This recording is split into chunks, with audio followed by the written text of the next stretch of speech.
Hello, my name is Maxine Ward and I am one of the trainers at the International College of Professional Celebrants and also a practicing celebrant.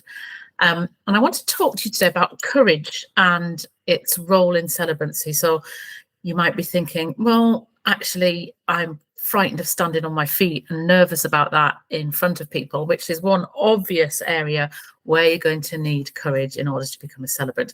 But there are many more, so I'm going to talk about them. But I want to start off with one of my favorite quotes, which says, in the end, we'll regret the things that we didn't do much more than the things that we did. And that really resonates with me. It takes courage to change things, and it took courage for me to step into the world of celebrancy. And I think a lot of people are waiting for that moment and for the right time. And really, there isn't a right time. And it does take some degree of courage to jump into a new role and change your life. But it pays off in spades. Absolutely. So it was one of the best decisions that I ever made. But I had to think about my financial commitments, my earnings, how it affected my lifestyle. I'd be working on my own, which I hadn't done before. I'd be running my own business, which I hadn't done before. So, if you have a dream, then it does take courage to move out of your comfort zone and into the world of something new. So by harnessing your courage, you can really change your life, and it certainly changed mine.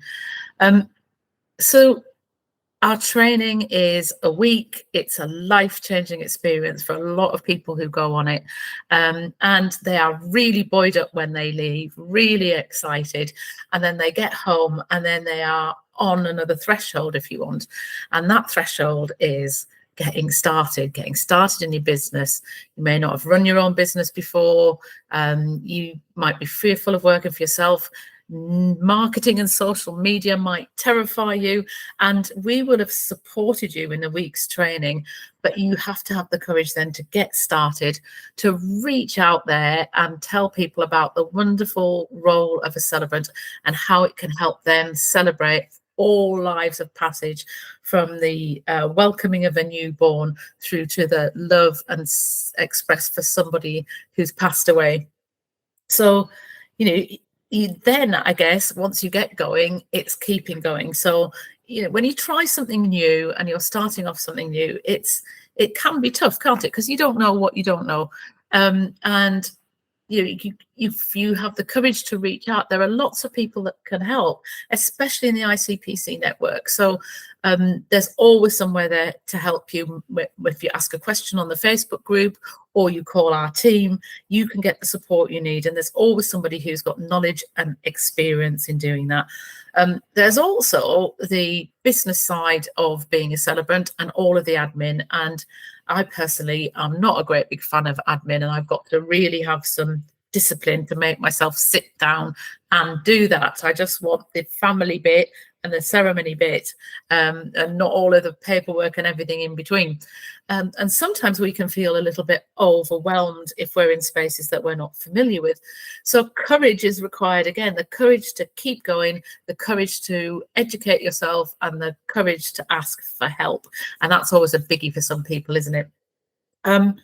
So there's also courage when you're in a ceremony space. You may be doing a funeral for somebody whose circumstances strike a chord with you, and that you might find challenging emotionally. So there's the role of courage there to be able to deliver that funeral with courage and compassion, so that the individual gets the send-off that they deserve. So courage is very important in celebrancy.